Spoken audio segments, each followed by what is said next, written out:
Assalamualaikum warahmatullahi wabarakatuh. Baiklah, perkenalkan nama saya Isbul Waton dengan NIM C1C020047. Baiklah, pada kesempatan kali ini saya akan menjelas pada mata kuliah metodologi penelitian mengenai bahasan pokok yaitu teknik pengumpulan sampel. Adapun slide yang kedua yaitu pokok bahasanya terdiri dari 1. Definisi teknik pengumpulan, 2. Jenis-jenis teknik pengumpulan sampel, 3. Penentuan jumlah sampel, 4. Proses penarikan sampel. Kemudian slide selanjutnya, pengertian definisi teknik pengumpulan sampel. Teknik sampel menurut Sugiono tahun 2013 adalah teknik pengambilan sampel untuk menentukan sampel yang akan digunakan dalam penelitian. Kemudian adapun teknik pengambilan sampel ialah merupakan cara untuk menentukan sampel yang jumlahnya sesuai dengan ukuran sampel yang akan dijadikan sumber data sebenarnya dengan memperhatikan sifat-sifat dan penyebaran populasi agar diperoleh sampel yang representatif. Kemudian adapun suatu teknik pengambilan sampel yang ideal mempunyai sifat-sifat sebagai berikut. Adapun yang pertama adalah dapat menghasilkan gambaran yang dapat dipercayai dari seluruh sampel yang diteliti. Yang kedua, dapat menentukan presisi dari hasil penelitian dengan menggunakan simpangan baku dan taksiran yang diperoleh. Yang ketiga adalah sederhana. Sederhana maksudnya adalah sehingga dapat dilaksanakan. Yang keempat adalah dapat memberikan keterangan sebanyak mungkin dengan biaya yang serendah-rendahnya. Kemudian adapun slide selanjutnya yaitu adalah jenis-jenis teknik pengumpulan sampel, di mana ada 2 di sini. Ada sampel probabilitas dan 2 ada sampel non probabilitas. Kemudian Adapun macam-macam dari sampel probabilitas yaitu ada penarikan sampel acak sederhana, penarikan sampel acak sistematis, penarikan sampel random bertahap, penarikan sampel acak bertingkat atau bersastra, kemudian penarikan sampel acak berkelompok. Kemudian adapun macam-macam dari sampel non probabilitas, yang pertama adalah penarikan sampel dengan tujuan atau pertimbangan. Yang kedua adalah penarikan sampel dengan cara atau teknik bola salju. Yang ketiga adalah teknik penarikan sampel berdasarkan kuota. Yang keempat adalah sampel genome. Kemudian adapun jenis-jenis dari sampel probabilitas, di mana pada kesempatan kali ini dijelaskan bahwa sampel probabilitas yaitu pengambilan secara acak yang diketahui jumlah populasinya dan memberikan peluang atau kesempatan yang sama dari setiap unit populasi untuk dijadikan sampel. Penarikan dengan cara ini lebih dahulu menetapkan jumlah sampelnya dengan metode penentuan jumlah sampel. Kemudian macam-macam dari sampel sederhana. Yang pertama adalah satu penarikan sampel acak sederhana, yaitu cara penarikan sampel dengan memberikan penomoran pengkodean terhadap unit-unit populasi anggota populasi yang berbeda, kemudian memilih dilakukan undian terhadap sampel seperti halnya pencocokan dalam suatu arisan sampai dengan jumlah yang ditentukan. Keuntungan dari sampel ini yaitu menggunakan teknik peneliti tidak membutuhkan pengetahuan tentang populasi sebelumnya, bebas dari kesalahan-kesalahan klasifikasi yang kemungkinan dapat terjadi, serta dengan mudah data dianalisis. Kelemahannya, dalam cara ini peneliti tidak dapat memanfaatkan pengetahuan yang dipunyainya tentang populasi dan tingkat kesalahan dalam penentuan ukuran sampel lebih besar. Kemudian adapun jenis yang kedua yaitu penarikan sampel secara sistematis. Cara ini merupakan pengembangan dari sebelumnya. Hanya bedanya cara ini setelah unit populasi diberi penomoran, diberi interval sampel atau kelipatan dengan rumus K sama dengan N per N kecil. Keuntungan sampel ini ialah peneliti menyederhanakan proses penarikan sampel dengan mudah dilihat serta menekan keanekaragaman sampel. Kemudian yang ketiga adalah penarikan sampel random atau bertahap.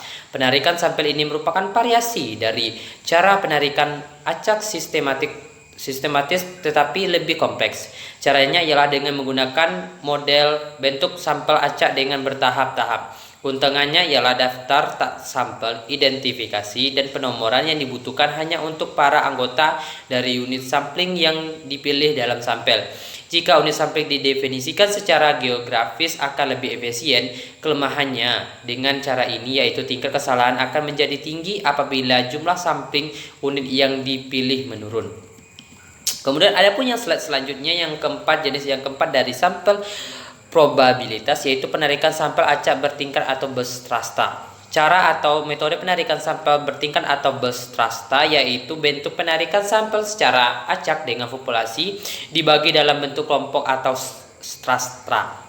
Misalnya strata pendidikan, pendapatan, dan lainnya. Penarikan sampel dengan acak bertingkat dibagi menjadi dua. Ada sampel acak bertingkat proporsional, kemudian ada sampel acak tingkat disproporsional. Adapun pengertian dari sampel acak bertingkat proporsional, cara penarikan sampel dilakukan dengan menyeleksi setiap unit sampling yang sesuai dengan ukuran unit sampling, misalnya dengan strata pendidikan karyawan berdasarkan jumlah pendapatan masing-masing dengan jumlah proporsional dari jumlah populasi. Kelebihan dari sampel acak bertingkat proporsional ialah aspek representifikasi lebih meyakinkan sehingga dengan sifat-sifat yang membentuk dasar unit-unit yang mengklasifikasinya sehingga mengurangi keanekaragaman. Karakteristik masing-masing cluster dapat diestimasi sesuai sehingga dapat dibuat perbandingannya. Kelemahan dari cara ini ialah membuat informasi yang akurat pada proporsional populasi tidak masing-masing bersastra. Jika hal tersebut diabaikan maka dapat terjadi kesalahan. Kemudian ada pun sampling acak bertingkat disproporsional. Penarikan sampel dengan disproporsional perbedaannya pada dasarnya hanya terletak pada ukuran sampel yang tidak proporsional terhadap ukuran unit sampling, karena untuk kepentingan pertimbangan analisis dan kesesuaian maka dari salah satu strata karena jumlah unit proporsional lebih kecil diambil seluruh karena jumlah tidak proporsional dibandingkan dengan strata yang lainnya. Kemudian yang kelima adalah penarikan sampel acak berkelompok. Penarikan sampel ini dilakukan dengan cara membagi atas kelompok-kelompok atau kluster dengan kriteria tertentu. Hal ini dinamakan dengan kluster. Misalnya dari sebuah populasi mempunyai wilayah administrasi yang berbeda, Jakarta Pusat, Jakarta Barat, kelurahan, RT, RW, dan sebagainya. Penarikan sampel untuk kelompoknya dipilih dan dilakukan dengan random, serta dari sejumlah kelompok yang dipilih ditentukan sampelnya secara random. Kelebihan penggunaan teknik ini, jika kelompok-kelompok atau kluster didasarkan pada perbedaan geografis maka penelitiannya menjadi efisien. Karakteristik kelompok atau kluster dan populasi dapat diestimasi. Kelemahannya, cara ini membutuhkan kemampuan untuk membedakan masing-masing anggota populasi secara unik terhadap kelompok kluster yang menyebabkan kemungkinan adanya duplikasi atau penghilangan individu-individu tertentu. Kemudian adapun slide berikutnya itu penarikan sampel pada non probabilitas. Penarikan sampel non probabilitas merupakan penarikan sampel yang tidak menggunakan cara acak. Penggunaan penarikan non probabilitas ini digunakan apabila jumlah populasi sulit atau tidak dapat diketahui sehingga besarnya peluang anggota populasi tidak dapat diketahui. Kemudian ada pun macam-macamnya, yaitu ada 4. Yang pertama adalah penarikan sampel dengan tujuan atau pertimbangan. Memilih sampel dari suatu populasi didasarkan pada informasi yang tersedia dan penentuan sampelnya ditentukan oleh peneliti berdasarkan tujuan dan pertimbangan tertentu yang dianggap memenuhi kriteria ini yang ditetapkan sehingga perwakilan terhadap populasi dapat dipertanggungjawabkan. Kemudian yang kedua adalah penarikan sampel dengan cara atau teknik bola salju. Cara penarikan sampel dengan snowball sampling dilakukan karena sulit untuk mencari sampelnya angka atau sedikit. Misalnya cara mencari konsumen suatu produk yang langka didapat. Cara ini untuk langkah pertama harus mendapatkan subjek atau orang yang pertama untuk dijadikan responden sebagai sampel dengan kasus yang ingin diteliti oleh peneliti. Setelah itu untuk sampel berikutnya peneliti menggunakan keterangan dari orang yang pertama dan seterusnya secara berantai. Cara atau metode snowball ini dijumpai pada penelitian pemasaran terkait dengan produsen maupun konsumen. Kemudian slide yang berikutnya yaitu penarikan sampel berdasarkan kuota. Penarikan sampel berdasarkan kuota yaitu sampel yang mempunyai karakteristik tertentu dengan jumlah kuota yang ditentukan dan tidak memperhatikan jumlah sampling, tetapi menentukan dahulu atau jatah kuotanya pada suatu wilayah ataupun kelompok-kelompok yang dituju. Sebelum penarikan sampel secara kuota, terlebih dahulu penentuan ciri atau karakteristik calon responden menentukan daerah wilayah kelompok yang akan dilakukan pengamatan. Yang keempat yaitu sampling jenuh. Cara ini pada dilakukan pada jumlah sampling populasi yang kecil, misalnya pada suatu perusahaan yang jumlah karyawannya sedikit dan pada salah satu divisi seluruh karyawan pada divisi perusahaan tersebut dijadikan sampling, maka dinamakan sampling jenuh. Yang ke-10, adapun slide yang berikutnya yaitu penentuan jumlah sampling. Penentuan berapa sampling dari populasi yang dibutuhkan dalam suatu penelitian ada beberapa cara. Ada 4. Yang pertama adalah menurut Guy and Daly. Ukuran minimum sampel yang diterima berdasarkan pada desain penelitian yang digunakan bagi penelitian deskriptif minimal 10% dan 20%, dan peneliti yang menguji hubungan korelasional minimal 30 sampling. Yang kedua adalah Roscoe. Ukuran sampel yang layak dalam peneliti diantaranya 30 sampai 500 elemen. Jika sampling dipecah lagi ke dalam subsampel seperti laki-laki, perempuan, SD, SMP, SMA, jumlah minimum subsampel sebanyak 30. Sedangkan peneliti multivarial termasuk analisis regresi multivariates, ukuran sampel harus berapa kali lebih besar, 10 kali dari jumlah variabel yang akan dianalisis. Yang ketiga adalah rumus sloping. Penggunaan rumus sloping ini langkah pertama tentunya batas toleransi tingkat kesalahan dan tingkat keakurasian. Misalnya batas kesalahan 5% berarti memiliki tingkat keakurasian 95%. Yang keempat adalah Krejci-Morgan. Metode penentuan jumlah sampling dengan menggunakan tabel dan prinsipnya semakin banyak populasi, semakin kecil sampelnya dalam populasi yang besar. Kemudian berdasarkan pendekatan interval dan pengujian hipotesis sebagaimana terlihat di bawah ini. Yang pertama adalah berdasarkan rata-rata atau mean dengan pendekatan interval kepercayaan didasarkan pada pendekatan interval kepercayaan dengan menggunakan rata-rata.